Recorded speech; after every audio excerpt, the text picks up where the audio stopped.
إلى ربه مآبا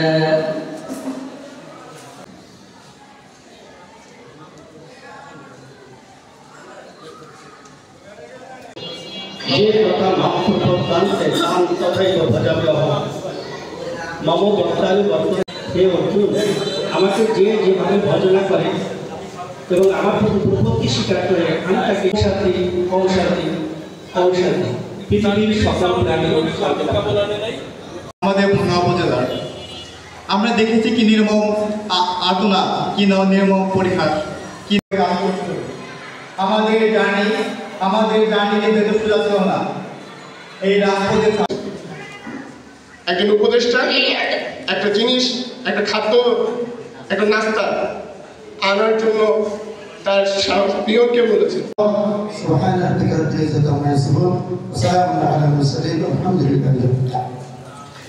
তিনজন শহীদ হয়েছে। আমি তাদের অভিভাবককে আমি দেখেছিলাম একবার, দেখে আমাদের সিনিয়র প্রশাসন নির্দেশনা ছিল, তো তিনজনকে দেখে তাদের বিষয়ে খোঁজখবর, বিভিন্ন বিষয়ে খোঁজখবর নিচ্ছি আমি। এবং আমাদের মাননীয় এসপি সরস্বতী পাটনায় কথা হলো, উনিও একটা স্মরণসভা করবে আমাদের এখানে, আমাদের একটা স্মরণসভা করবে শুধুমাত্র যারা শহীদ হয়েছে তাদের জন্য। তো আজকে আমরা যারা এখানে বসে আছি বা আমরা যারা সরকারি চাকরিজীবী, আমরা যারা আজকে এখানে চলে আসছি আমরা জুলাই আগস্টে যে শহীদের রক্তের বিনিময়ে কিন্তু যে নতুন দেশ, নতুন পথ চলা আমাদের শুরু হয়েছে, তাদের কারণে কিন্তু আজকে আমরা এখানে।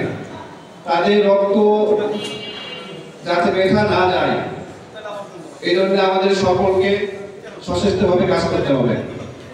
আমার আত্মীয় এই পরিবারটা এই আহাদের নামে আমি আশা করব উপজেলার নির্বাহী কর্মকর্তার মাধ্যমে যে ভাঙা উপজেলা থেকে পুকুরতে যে রাস্তাটি যায়, এই রাস্তাটি কিভাবে আহাদের নামে করা যায় যাতে আমরা স্মরণ করতে পারি, বাংলার মানুষ সকলেই যাতে স্মরণ রাখতে পারে, বিশেষ করে ভাঙা মানুষ হিসাবে আমি অনুরোধ করব আমাদের যদি কোনো সহযোগিতা লাগে আমরা সেটা করব। দ্বিতীয়ত, মুন্সিগঞ্জে যে ছেলেটি আছে সেই হাবিবটি থেকে মুন্সিরাবাদের যে রাস্তাটা রয়েছে সেই রাস্তাটার নামকরণ তার জন্য করার জন্য বিনীতভাবে অনুরোধ করছি তামিম শিকদারের নামে। তৃতীয়ত, আমাদের খালিদ হাসান, তার তুজারপুরের যে রাস্তাটা রয়েছে, তার বাড়ি তুজারপুর ইউনিয়নে, তুজারপুরের রাস্তাটি তার নামে করার জন্য আমি বিশেষভাবে অনুরোধ করছি।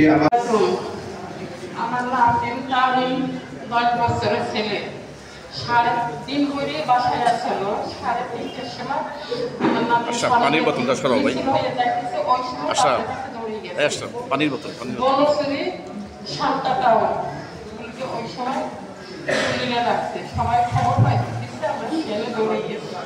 আমার ওই নাচে নিয়ে আমি অনেক আশা ভরসা করছিলাম জীবনে, সেই আশাটা রাখলো না। উপজাতি ভাই অফিসার বিভিন্ন, তো আমি সবার কাছে অনুরোধ করব যে বৈষম্য আমাদের যে ব্যানারে আজকে এই চলতেছে বৈষম্য বিরোধী, আমাদের কাছে কোনো বৈষম্য নেই। আমরা সবাই সমান, সবাই একসাথে কাঁধে কাঁধ মিলে সামনে পথ অতিক্রম করব, এই আশাবাদ ব্যক্ত রেখে এবং সকল শহীদদের আত্মার মাগফিরাত কামনা করে আমি আমার সংক্ষিপ্ত বক্তব্য শেষ করছি। আসসালামু আলাইকুম। মতো এক বাংলাদেশ নির্মাণের জন্য তো আমরা চাই প্রতিটা ক্ষেত্রে বৈষম্যহীন সমাজ গড়া, ধর্ম, জাতি, বর্ণ নির্বিশেষে উপজেলা, জেলা, বিভাগ প্রতিটা ক্ষেত্রে আমাদের বৈষম্য দূর করতে হবে। আমরা যদি বৈষম্য দূর না করতে পারি তাহলে আগামী বাংলাদেশ নির্মাণ করা সম্ভব হবে না। আর আমাদের প্রতিটা ব্যক্তিকে নিজে থেকে সংস্কার করতে হবে। নিজেকে সংস্কার না করতে পারলে আমরা আগামী বাংলাদেশ সংস্কার করতে পারবো না। যে উপলক্ষে এখানে আলোচনা সভার আয়োজন করা হয়েছে, বৈষম্য বিরোধী ছাত্র আন্দোলন দীর্ঘদিন থেকে বাংলাদেশের চলমান যে বৈষম্য, এই বৈষম্যের সর্বশেষ চূড়ান্ত পর্যায়ে আসে 2024 সালের জুলাই-আগস্ট মাস। আমরা আমাদের ছাত্র জীবনের শুরুতেই বৈষম্যের শিকার হয়েছি, কারণ এই বৈষম্য বিরোধী আন্দোলনের প্ল্যাটফর্ম ছিল কোটা বিরোধী আন্দোলন, যেটা শুরু হয় 2013 সালে 34তম বিসিএসের চাকরিতে, প্রিলিমিনারিতে চাকরিতে কোটার মাধ্যমে। ওই বছর সর্বপ্রথম চাকরিতে মুক্তিযোদ্ধাদের সন্তানদের আলাদা কোটা দিয়ে প্রিলিমিনারিতে পাস করা হয়। তখন থেকে আমরা কোটা বিরোধী আন্দোলনের সাথে যুক্ত হই। সেই কোটা বিরোধী আন্দোলন 2008 সালে এই প্ল্যাটফর্মটা আরও বড় হয়। সেইটাকে ভিত্তি করে চাকরিতে বৈষম্য, বাক স্বাধীনতা, সর্বহওয়া সহ মানুষের অর্থনৈতিক মুক্তি, এর ভিত্তিতে 2024 সালে চূড়ান্তভাবে বাংলাদেশের ছাত্র জনতা তাদের অধিকার ফিরে পাওয়ার জন্য যে মাঠে নেমেছিল এবং তারা তাদের জীবন দিয়ে তারা চূড়ান্ত বিজয় অর্জন করে 2024 সালের 5 আগস্ট। বছর বয়সে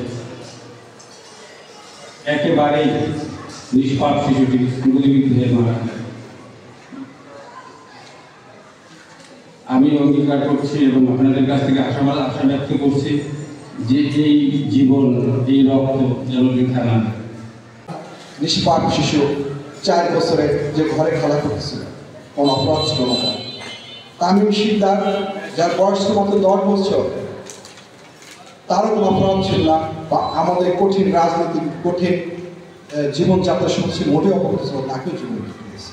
দ্বিতীয় হয়েছে 18 বছরে ফতেওয়ান খালেদ হাসান সাইফুল্লাহ রিয়াদকে, এইভাবে অগণিত ছাত্র জনতাকে জীবন দিতে হয়েছে এই জুলাই-আগস্ট গণঅভ্যুত্থান। তার উপরে আমরা পেয়েছি আজ বাক স্বাধীনতা, পেয়েছি বৈষম্যহীন বাংলাদেশ।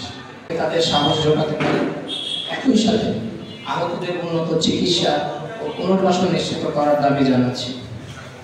শুধুমাত্র চিকিৎসা যথেষ্ট নয়, কারণ আমরা জানি তারা ইতিমধ্যে বিভিন্ন গভীরভাবে তারা অঙ্গহানি বা বিভিন্ন শারীরিক ক্ষতিগ্রস্ত হয়েছে। আমরা জানি আমাদের এই বর্তমান আমাদের সমাজ ব্যবস্থায় একজন পঙ্গু মানুষের জন্য জীবিকা অর্জন বা একটা চাকরি পাওয়া বা একটা নিজের পায়ে দাঁড়ানো অনেক কষ্টের।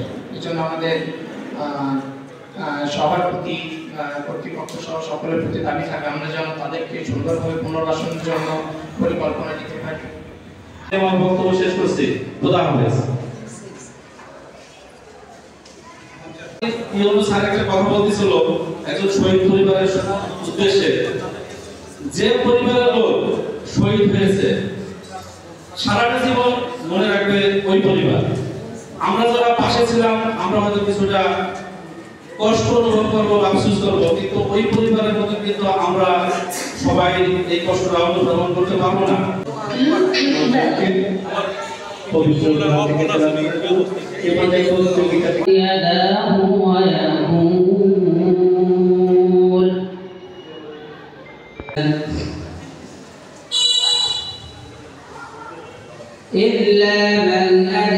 এই আন্দোলন নিয়ে যখন প্রশ্ন উঠবে, আপনাদের মধ্যে যদি কোনো দ্বিধা আসে, বাংলাদেশের কোনো মানুষের যদি বিবেকবোধ, মনুষ্যত্ববোধ এবং তার প্রাপ্য জ্ঞান যদি থাকে, ব্রেইন যদি থাকে, এটাকে ভিন্নভাবে এটাকে ভাববেন না। আশা করি আমি আপনাদের ধন্যবাদ জানাচ্ছি। আমাদের রাজনৈতিক নেতৃবৃন্দ যারা রয়েছে, সাংবাদিক বৃন্দ, কর্মকর্তা বৃন্দ,